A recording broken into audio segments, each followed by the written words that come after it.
कभी सोचा है जंगल कितना खुश रहता है फिर भी चुप रहता है, लेकिन जब वो बोलता है तो सिर्फ पत्ते नहीं अर्थ भी हिल जाते हैं। यह कहानी है उस जंगल की मौन क्रांति की जिसने कोयले की कालिख से इतिहास रचा है, इतिहास लिखा है। वो है शिबू सोरेन। 11 जनवरी 1944 रामगढ़ जिले के नेमरा गांव में एक छोटी सी मिट्टी का झोपड़ी थी जहां लकड़ी का चूल्हा जलता था, पर सपना हवा में उड़ते रहते थे जो महाजनों और सूदखोरों के खिलाफ आदिवासी जमीनों की रक्षा करते थे। 27 नवंबर 1957 हजारों शर्मनाक के मोहलत के बावजूद उन्हें मराज लोगों ने लुकियातान जंगल में गोली मार दी, क्योंकि वो कर्ज से दबे आदिवासियों को न्याय दिला रहे। एक 15 साल का बच्चा हॉस्टल में पढ़ा करता था। उस दिन से शिबू सोरेन का मन पढ़ाई में नहीं लगा। उन्होंने धन कटनी आंदोलन का नींव रखी, जहां आदिवासी खेतों से अपनी धान काटकर वापस ले आते थे और उन्हें विषुम गुरु कहा जाने लगा। बचपन में संघर्ष, भूख नहीं, आत्मसम्मान की भूख। शिबू सोरेन की माँ सोना मुनि सोरेन ने घर से चावल निकाले और बाजार बेचकर बेटे के लिए 5 रुपये दिए, जिससे उन्होंने खुद काम ढूंढना शुरू किया।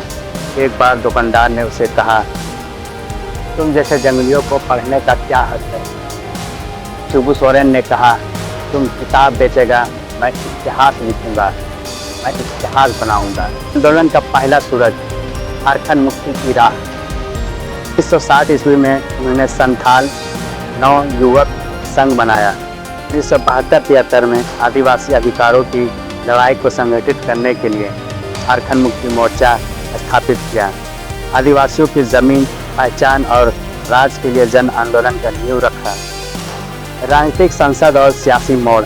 1980 में पहली बार दुमका से सांसद बना।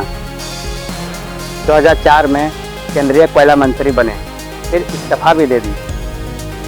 2005, 2008, 2009 3 बार मुख्यमंत्री बने।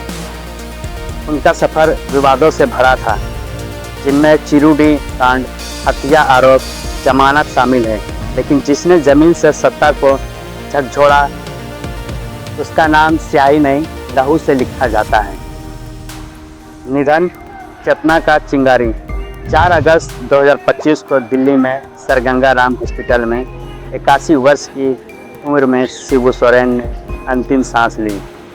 उनके बेटे हेमंत सोरेन ने कहा, हेमंत सोरेन ट्वीट करके लिखते हैं, आज मैं शून्य हो गया हूँ, लेकिन मेरे पिता अब हर झोपड़ी में जिंदा रहे। शिबू सोरेन किसी किताब में नाम के लिए नहीं जीते थे। वो उन आवाज़ों के लिए जिए उन्हें किताब में लिखना मना कर दिया गया था। उन्होंने जंगल की मौन चुप्पी तोड़ी और साबित कर दिया कि इतिहास सिर्फ संसदों में नहीं, माटी में भी लिखा जाता है। वो चले गए, लेकिन उनके सवाल अभी भी जिंदा है। जब तक सवाल जिंदा है, तब तक विषुम गुरु शिबू सोरेन भी जिंदा है। जय झारखंड।